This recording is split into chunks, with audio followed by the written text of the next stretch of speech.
Very special guest who has been here before. We have Jorge. We're going to be talking about economic inclusion all over the world, really. Like, we're talking a lot about money laundering, sanctions laws, and how it has a disproportionately negative effect on, I think, what it's intended to do. It has negative consequences. But our esteemed guests, and we have Arsh, of course, from the Human Rights Foundation. You've been here a few times before, right? You need no introduction. Thank you for being here. As always, this is a tavern chat. Tavern chat, feel free to interrupt. Raise your hand or interrupt. If we use a term of art, if we say something that is Bitcoin specific that you don't quite understand, raise your hand, slow us down. Everybody's going to be happy to explain some of the Bitcoin stuff, but this is more about human rights, freedom tech, and we'll have a great conversation tonight. Thank you both for being here, and let's start the show. Thank you. Thank you, my friend. Thank you. Thank you.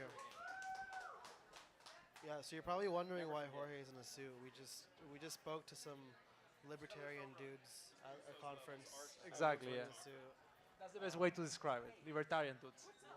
But now we're in a bar, so completely flipping it. Yeah, I mean, I should have changed.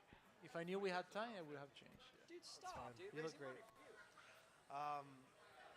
So yeah, I mean, Jorge, we've been connected for probably over a year now. Working on a lot of similar things with the Human Rights Foundation. I guess let's just start with some background of where you're from and what you do. Yes, I'm from Venezuela originally, and as many of you, I'm sure they know, we live in a very difficult situation. We live in a country in which, for the last 20 years, our political freedom, economic freedoms, and financial freedom have been undermined. We lived in a period of hyperinflation. We live with many people that are right now political prisoners. Elections are stolen every year in Venezuela. And I grew up in this environment. When I was 15 or 16 years old at the time, I saw friends of mine put in prison only because they were writing articles in newspaper. I saw friends of mine going to protest and they were shot just because they were protesting. And that really changed my life. It really brought to my attention why we need to defend our life, our property, our freedoms in general. Because we have people, bad people, trying to undermine the way we live and trying to really censor the way we speak. Corrupt people, bad people. So since then, I have been focusing on doing policy, advocacy. I'm an economist also by training. And what we try to do is that we try to promote freedom. We try to promote financial inclusion and also Bitcoin. And I'm here, and the way that you and I have developed such a good relationship is because we believe that Bitcoin is a tool for freedom, for human rights. Many people in the West see Bitcoin as an investment mechanism.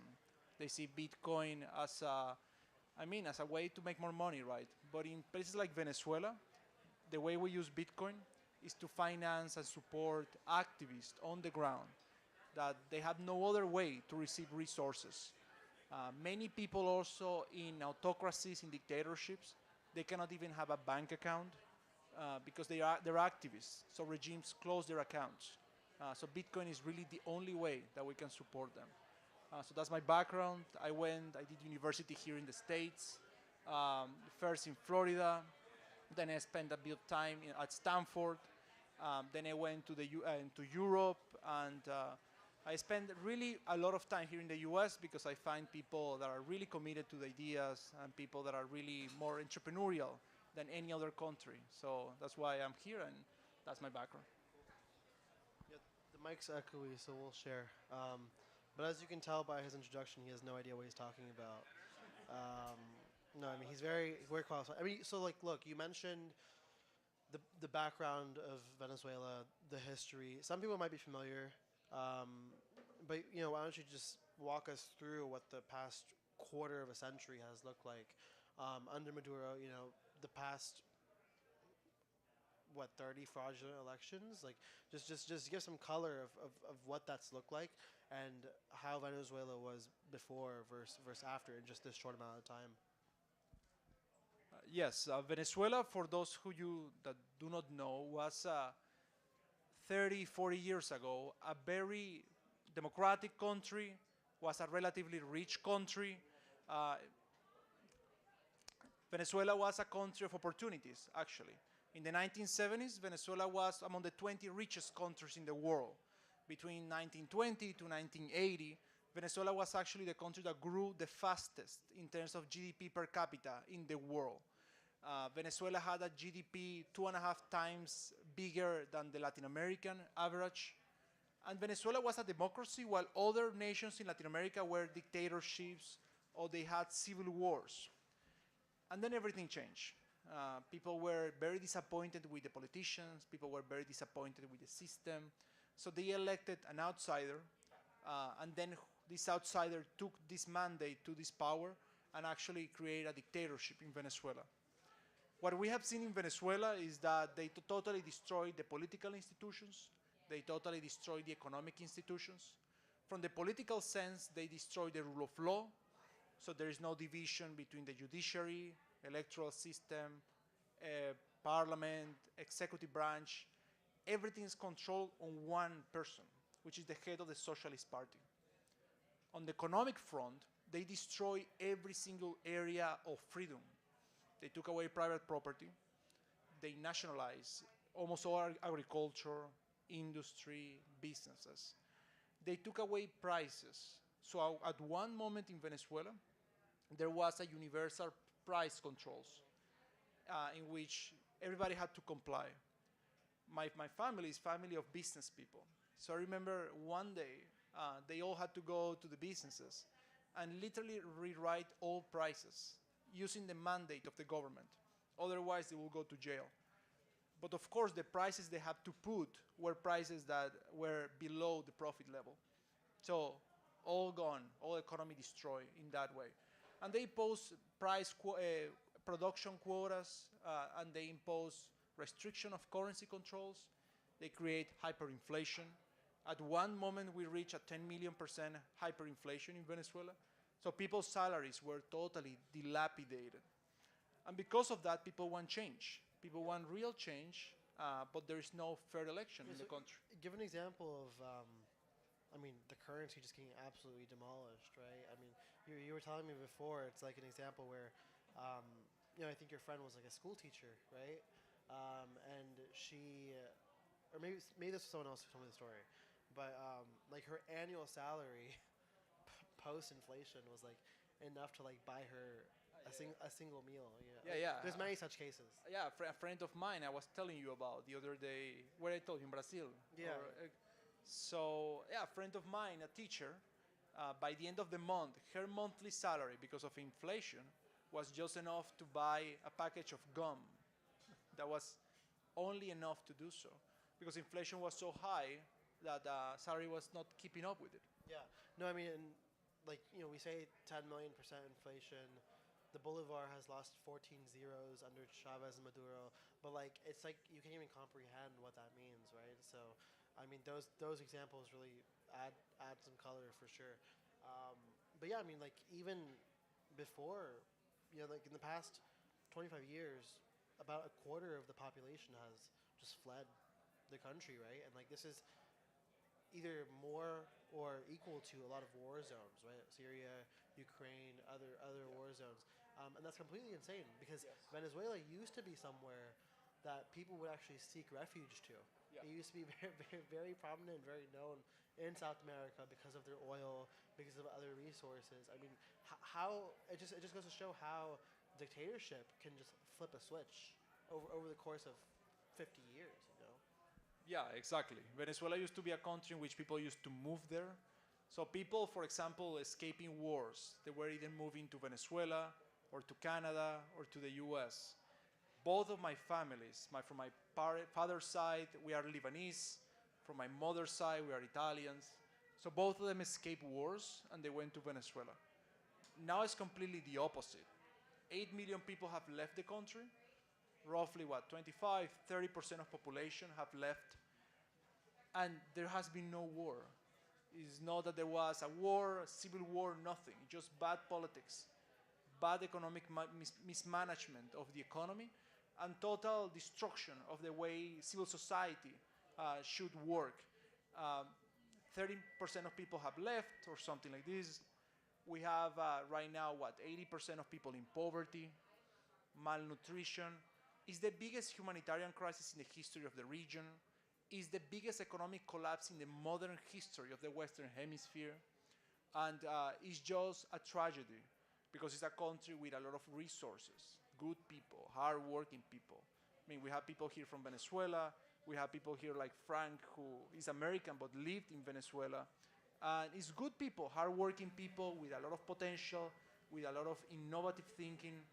But if you don't allow people to flourish, then the result is a system in which everybody gets depressed, hopeless about the future, and totally constrained to live life. And right now, the Venezuelan economy is around 30% to what it used to be. And this is despite the fact that during the 2000s, we had the biggest oil wealth in Venezuela. We receive over $1 trillion in oil revenues, and all that money is gone. It's literally gone. Yeah, I mean, and talk about going backwards. The GDP has lost like 70%. I would tell you, it's completely insane. Fast forwarding to now, the recent election, this past summer, right? It wasn't like the other ones, right? Like where you say Maduro or you know the Chavistas in the past have stole the election. This time it was completely different, right? Because I mean, it was just so obvious. But like you know, the opposition won in a landslide. What were those stats? It was like something like 60%, 70%, right? Yes, exactly. For over 10 years, actually, the regime has been stealing elections. It has been a problem. But it has been more and more, I would say, noticeable, the problem. Yeah. Over 70% of people voted for change. All the exit polls show that. The opposition also collected evidence showing this fact. And you cannot deny the sentiment of people. What I always say, because I go to college campuses, for instance, in which some people ask me questions, whether it is true or not that people want change in Venezuela. And I tell them, look, don't even believe me, don't ask me, just see the fact that 8 million people left the country. Nobody leaves because the situation is too good. People leave because they're starving and they need to provide for their families. I know so many people in which the father has to leave, the mother has to leave to another country to work, and they leave the baby with the grandmother in Venezuela because they know that that's the only way that they can provide for them. And again, talking about Bitcoin, this is why our technology is also so important. It's not only for activists, but it's a lifeline for people. But we need to teach them how to do so, and we can also talk about it because most of them don't know how to. So in Venezuela, it became extremely noticeable. The election was stolen. People want change. But the problem right now is that the regime, they have the power, they have the guns, they have the military, they have everything, which is why we need to find more innovative ways so that we can give power to civil society. If we don't empower civil society, then the situation will continue. And it will continue not only in Venezuela, but in many other countries. We are living, tragically, a period of democratic recession. We live a period in which autocracies, dictatorships, they are gaining momentum. They're gaining momentum everywhere. Most countries in the world are dictatorships. And in democracies, freedom is also under attack.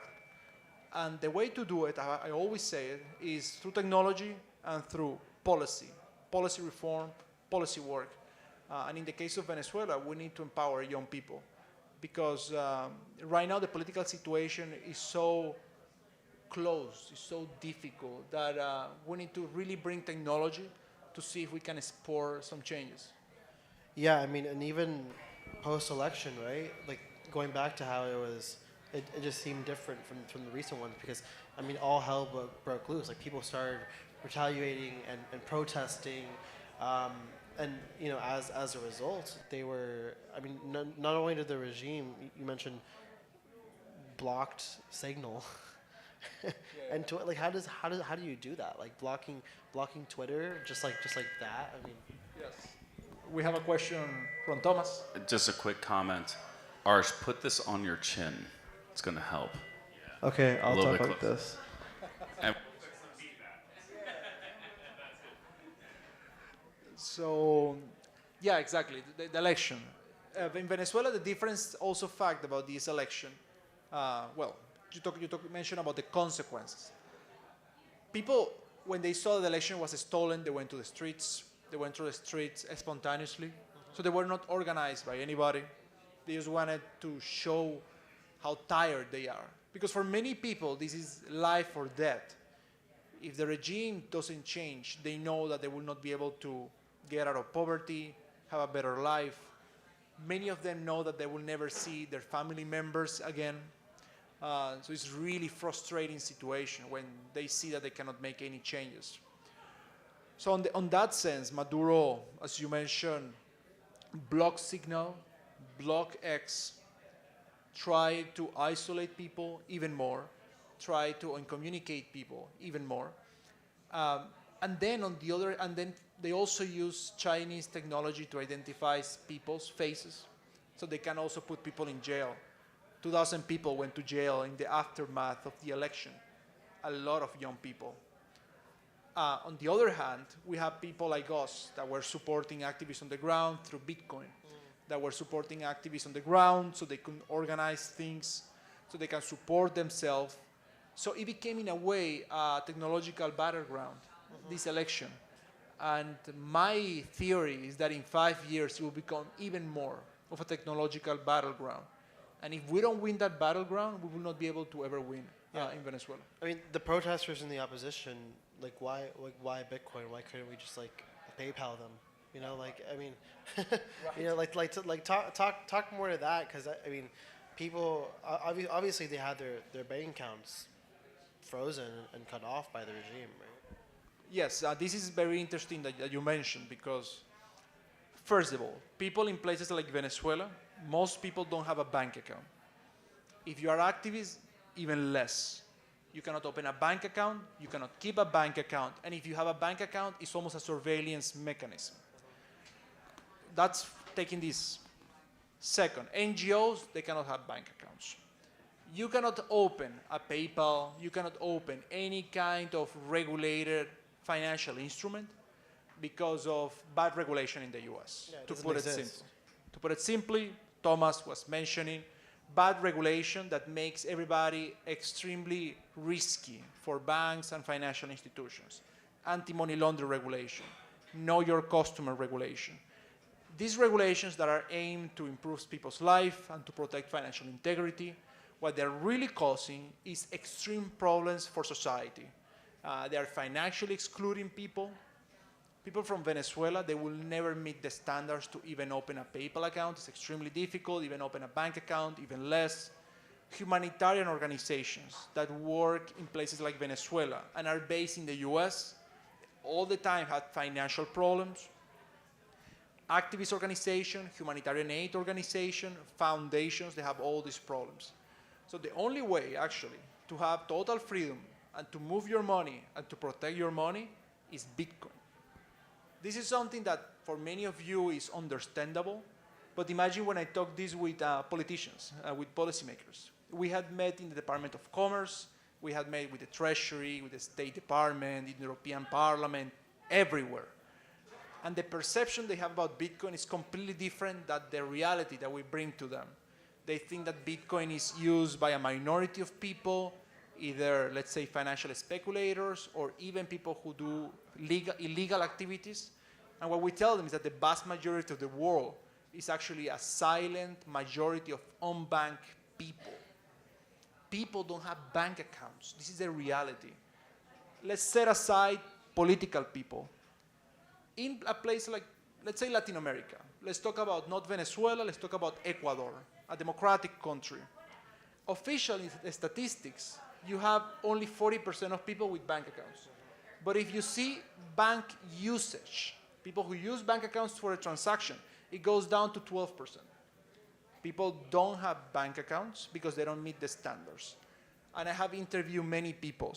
So let's say that you are a farmer that never in your life have done any proper paperwork. Now they are asking financial institutions to do even digital kind of paperwork.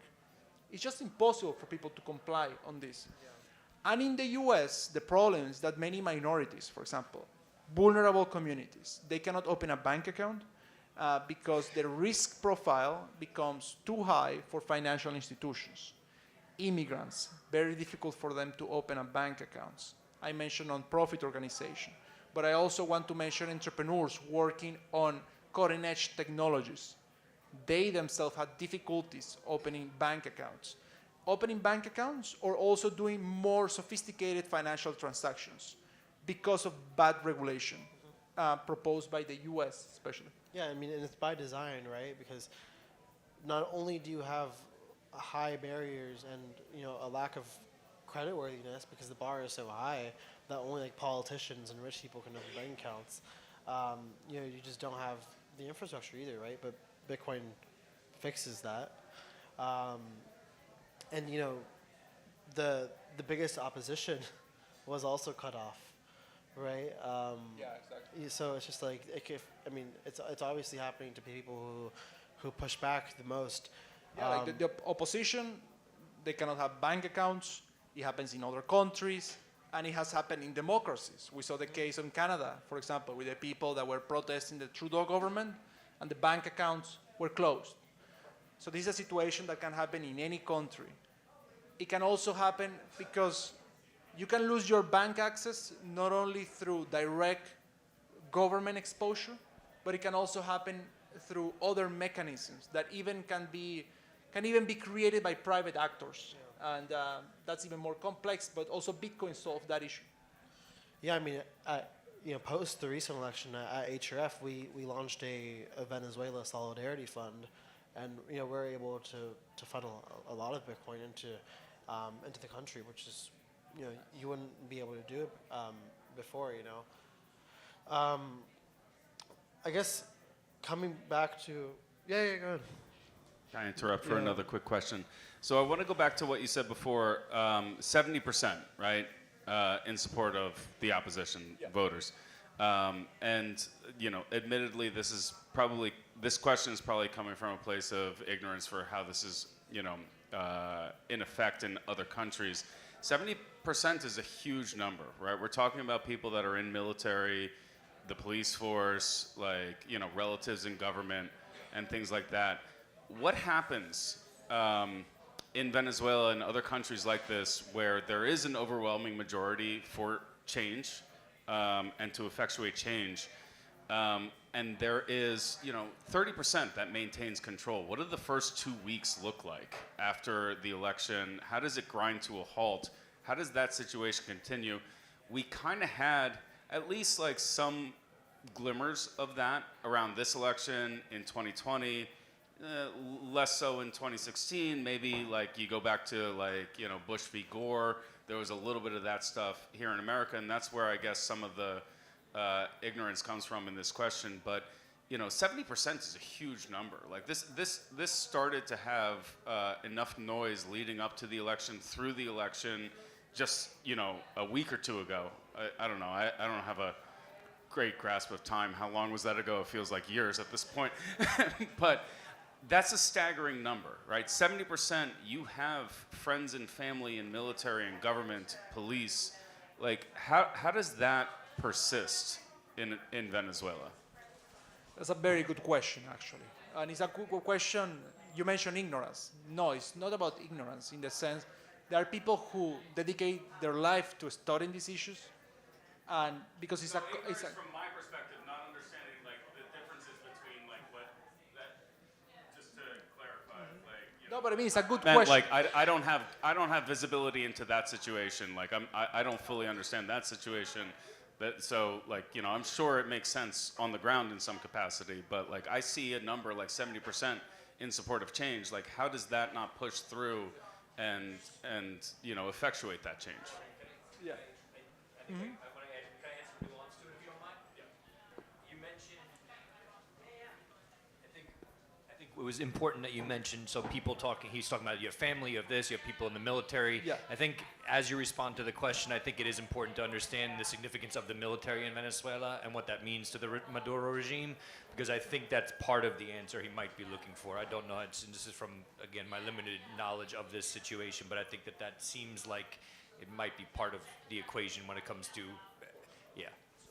Yeah, the situation, by the way, exactly. If you have 70% of people who want change, it means that every military member have a family member that wants change. Every police person, every person in government, they have multiple people who want change. The situation, honestly, goes in the following way. You have the election day. In election day, you have everybody pushing, telling people to go to the ballot box, telling people to go and vote. And then everybody is expecting Maduro to concede the election. That, to me, is a huge problem, by the way. A lot of the leadership in Venezuela, they were honestly expecting that if the majority of people vote, there will be no way to steal the election. That's bullshit. Dictators throughout history, they just steal elections. That's what they do. The next day, there is always a lack of organization. There is people protesting, there is people doing more violent protests, there is people doing more peaceful protests. So there is lack of organization. People are waiting for direction. They're waiting for tools. And the problem is that when you don't offer them a direction, their interest fades away in 1 week or in 2 weeks. From part of the military, you don't need every military member to comply to the orders. But if one military member goes out and repress people, and kills somebody, for example, it's enough of an effect to shock everybody, to shock the system. You don't even need Venezuelan military, by the way. In Venezuela, there is Cuban military, there is China, there is Russia, there is Iranian. So even if Venezuelan military members don't want to shoot people, you always have people from other authoritarian regimes that are willing to do this bad job. Then fear and hopelessness comes to society, and situation becomes a new normal, and it continues in that way. What Frank said is really important. Right now, the military, they are the ones who have the power in Venezuela. They are the ones who control not only the monopoly of force, but they are the ones who control the border, they control importation, exportation, they control all businesses, all economic areas. So in that way, the military are the ones running the show. They have no interest of having a change, and they're also heavily monitored and surveilled by the regime. So even if somebody wants to make a change, it's highly difficult for them. If I were in the leadership, I would have done many things differently, to be honest. And of course, I support the opposition. They have good intentions. They do very well, a lot of things very well. But the reality is that people were not prepared. People were not prepared about what to do the day after the election. People were not prepared how to organize themselves, how to overcome censorship of Twitter, how to overcome censorship of Signal. They didn't know how to use Nostr. They didn't know how to use Bitcoin. They didn't know how to respond to attacks, how to organize themselves. So that's the situation on the ground. What we need to do, for example, teach them how to use Bitcoin, teach them how to use Nostr, how to organize themselves decentralized way. We need to find ways to create units of people in decentralized ways in Venezuela. And with that, you can fight back.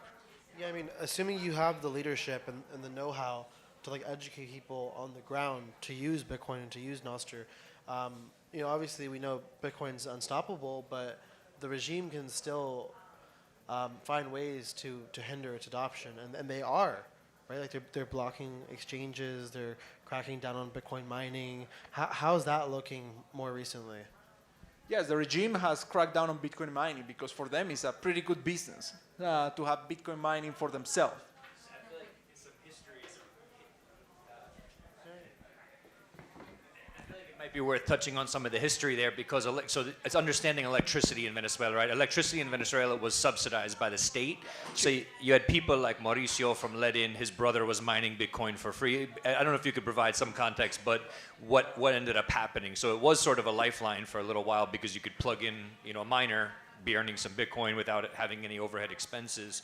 But something, I don't know, I feel like it's part of this story that might be worth telling when they sort of cracked down on that. I don't remember what year it was. Yeah, in Venezuela, electricity is almost free. It used to be, by the way. Now, not anymore, right? But in Venezuela, electricity used to be pretty cheap, subsidized, heavily subsidized. So Bitcoin mining became a thing in Venezuela. People start mining, people start making some money out of it. People like those that you mentioned.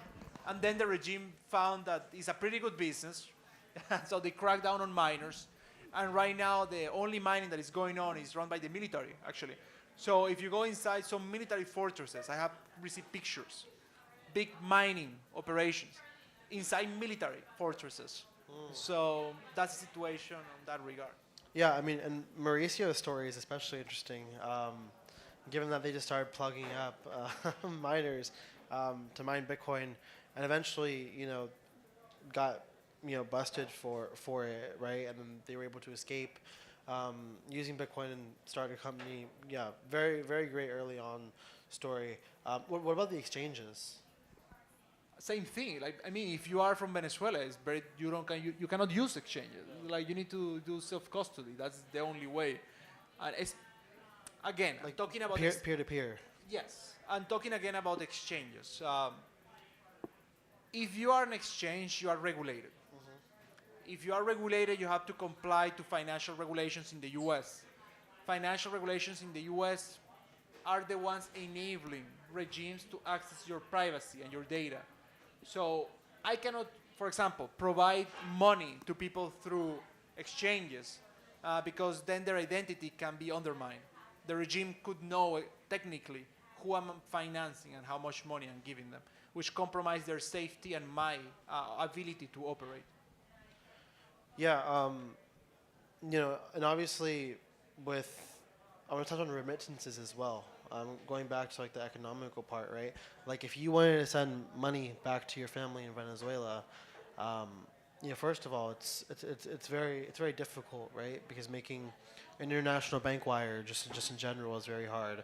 But then if you were to do it through some fintech apps, like I mean, you're looking at what 40% fees to send money back home. Like how much gets eaten? Yes, and I know so many people who, for example, their Wise accounts were closed without any kind of remedy, and they lost thousands of dollars or hundreds of thousands of dollars in that process. So they stopped trusting the system in that way also. Because again, if you are exchange or you are any kind of financial instrument, for a financial instrument to operate in a sanctioned territory is extremely costly, is extremely risky, and what happens is that the regular people, they end up financially excluded, and the really oligarchs, they just hire very expensive lawyers or people that really understand how the financial system works, and they are the ones who they have no problems doing anything. Yeah, I mean, I guess we've talked about a lot of the issues, facing people today in Venezuela and the history. What's the path forward? I mean, is there a path forward to democracy? Because this is a very temporary shift, right? Like you said, it's only been 25 years. How do we move forward? I believe that when you are in a very difficult situation, like the situation we are right now in Venezuela, it's very easy to be pessimistic. It's very easy to say that we will never be a democracy. It's very easy to say that all is doomed to fail. Let's just leave the country. Let's forget about the country. Let's forget about the community. But I don't believe that's the path forward. I believe that it's not the path forward, but all countries go through very difficult times in history. It happened in Europe. You had 2 wars in Europe. You have problems in this country also. You have problems across Latin America. If you had a snapshot of Latin America in the 1970s, you would have thought that Venezuela was going to be a first world nation and that places like Brazil, Argentina were going to be eternal dictatorships.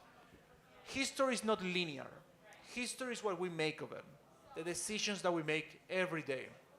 And I believe that if you put enough effort, enough of your brain, if you build movement, if you try to build change, you can actually make those changes.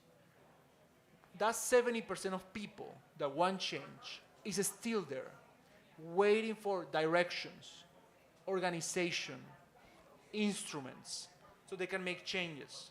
What they need is a real strategy. What they need is a Windows opportunity and fresh ideas, honestly.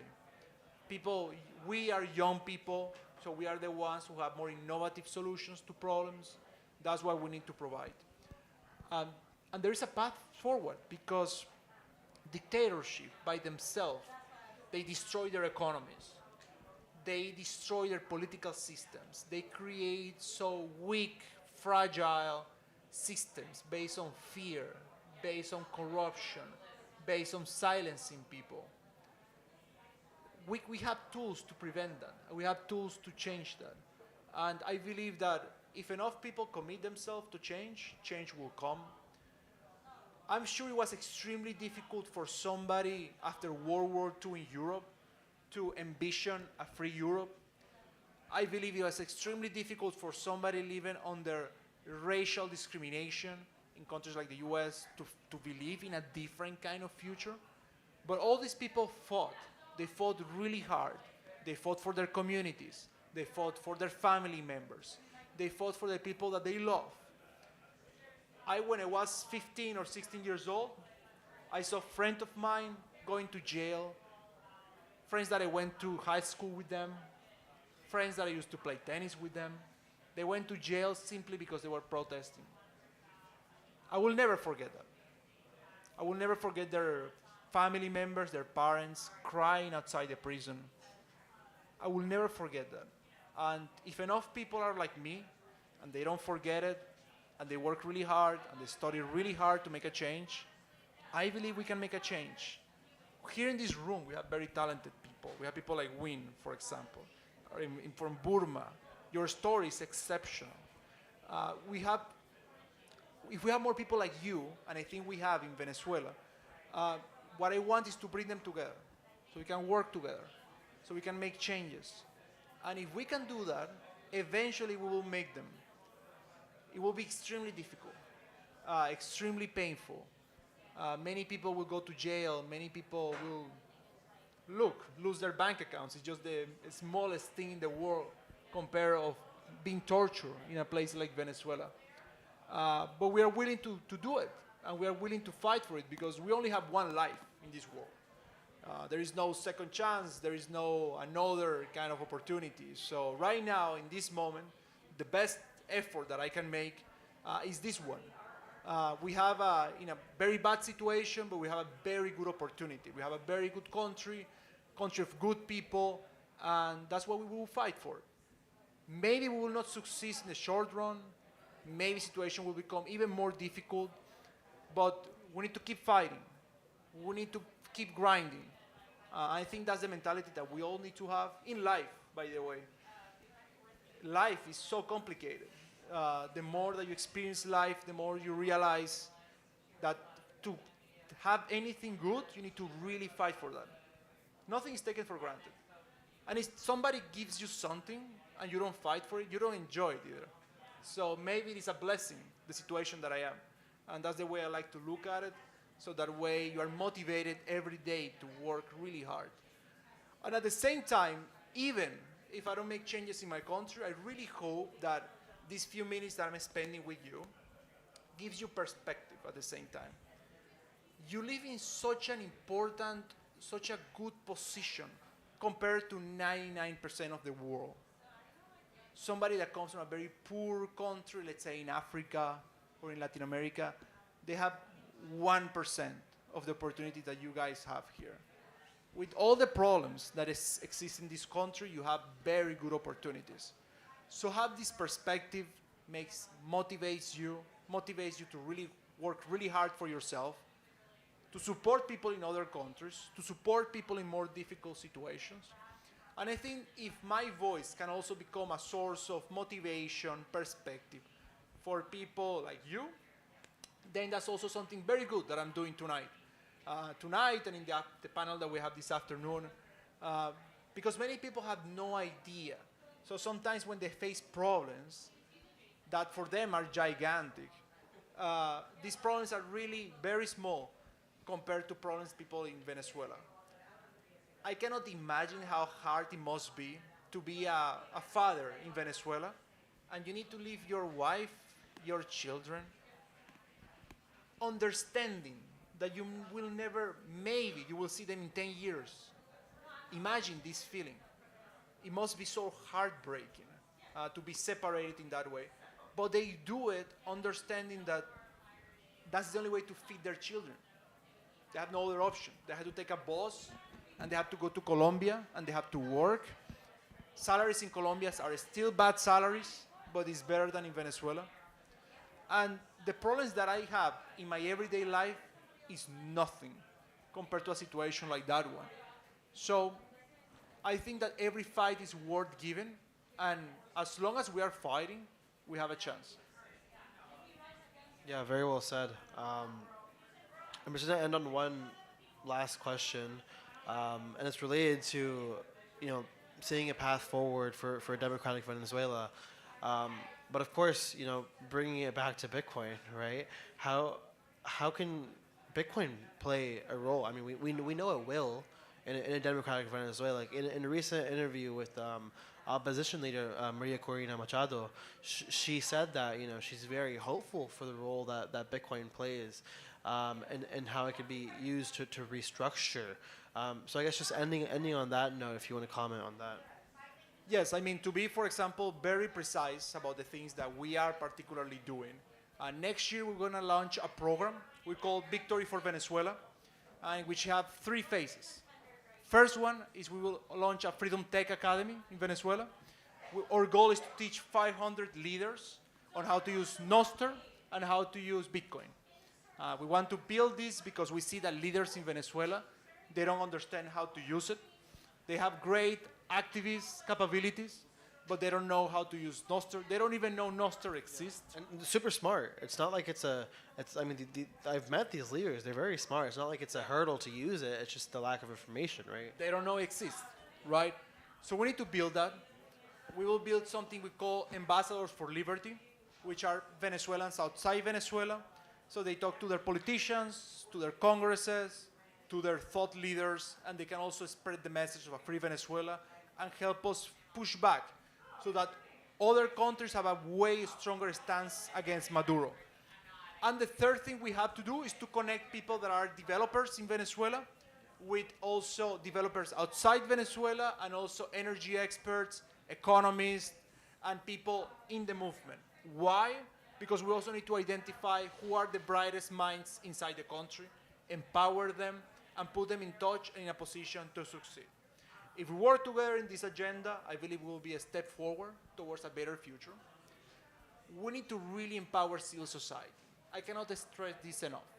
One problem we have in Venezuela is that everything goes through political parties, government and opposition.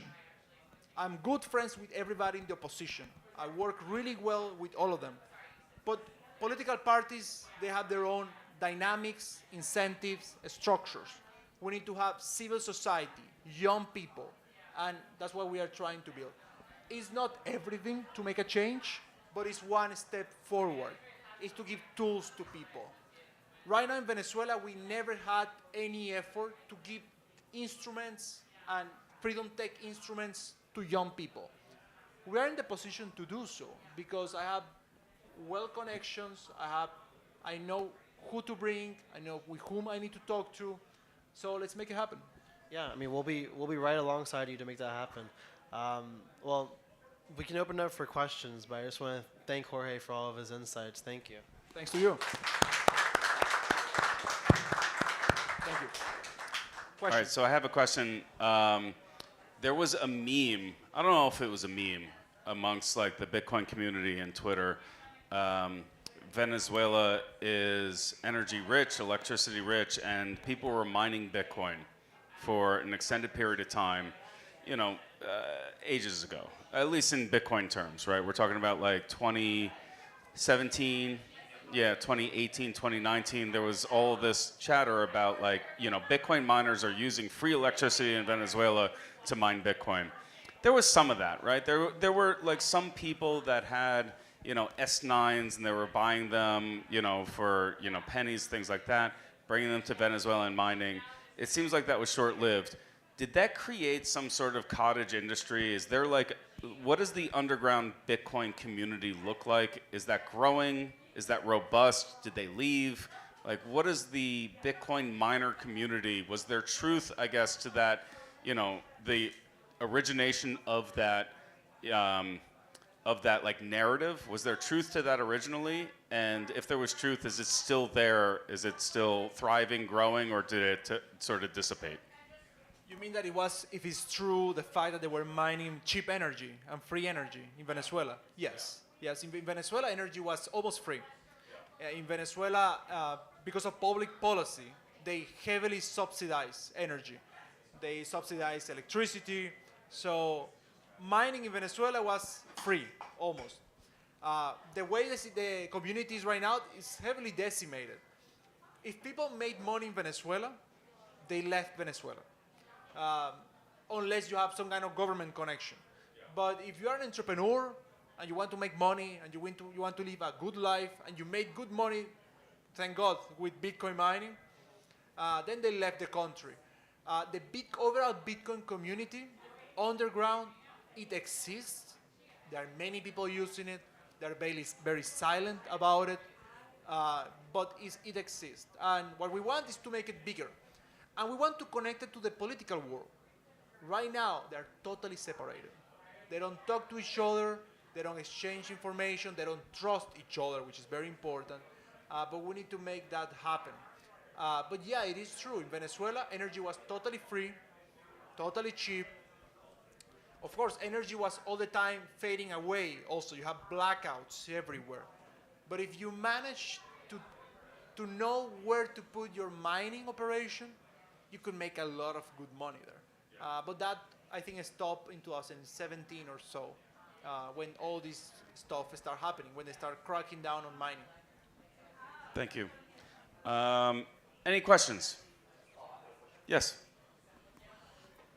So I recently researched on internet and I found that Central Bank of Venezuela is going to demonetize Venezuela fiat currency, right? They only give 5 days to deposit the fiat currency into like Venezuela banking system, right? So I'm like curious, you know, how Bitcoin or any other like alternative like asset class play the pivotal role in this kind of like a transformation to get out of this Venezuela fiat system, because you know in my home country Burma, like you know, they have an overnight demonetization policy back in 1987. Obviously there was no internet, so you know everyone's like my generation basically born by default. My parents went into poverty. 75% of the population in my home country went into poverty. But you know, I always thought about like this situation. What if there was a Bitcoin or some kind of digital, you know, alternative like escape, a lifeline at that time, 1987 in my home country? It could be a game changer. But now it's happened again in Venezuela very recently. So how this new technology played a, you know, crucial role in Venezuela. Yeah, thank you. Classic move, huh? Yeah, exactly. Like, look, in Venezuela, they did this several times.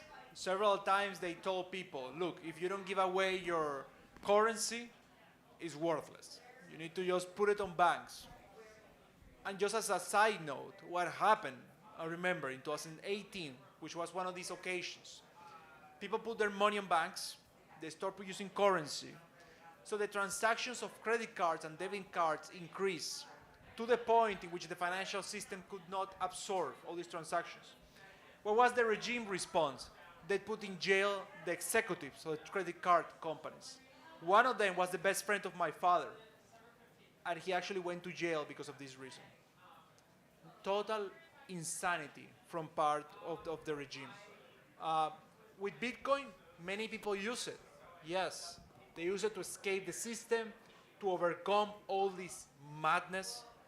And the same kind of question you make about with Burma, the same situation sometimes I ask myself, comparing to 2013, 2015, when really a lot of people lost a lot of money, because to change bolivars to dollars, you have to go through all these black market routes, intermediaries with government that sometimes took away half your money, and who you going to blame, right? You're gonna go to police or what? So I know a lot of people, business people, who lost a lot of money in this kind of irregular transactions, that right now with Bitcoin everything becomes way easier. And look, the transaction cost of doing that is so low right now that it's just a very efficient market. It's becoming a super efficient market. Question?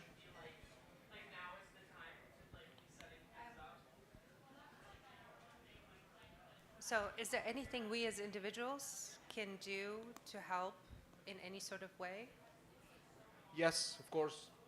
And it truly depends on what are your abilities, what are your capacities, what is your commitment. Because, again, we need you guys. If you are a journalist like Frank, help us spread the message. If you are somebody who has very high technical knowledge, help us improve the way we do our operations. If you are somebody, if you are rich, donate money, right? Like I see Win over there. So look, and if you want to just volunteer, help us out, be with us, text me, email me. There is always ways to help. I organize all the time meetings with politicians. If you guys are interested, I would love to bring you guys so that way you also understand how we talk to politicians, what they say in response. We always need people to help us take notes, even in these meetings, something as simple as that. We need people in social media to help us spread the message. Anything, you are welcome in the team. We need you guys. We need volunteers. We need in every way possible. So yeah, it really depends on what are your capabilities, in which you want to help, how much time you want to dedicate. But without support, without friends, without coalition of people, I believe no change can be done. Just by one person, you cannot make any changes. You need people, groups, teams, and so we can talk after that, and happy to have your help. Cool. Any other questions?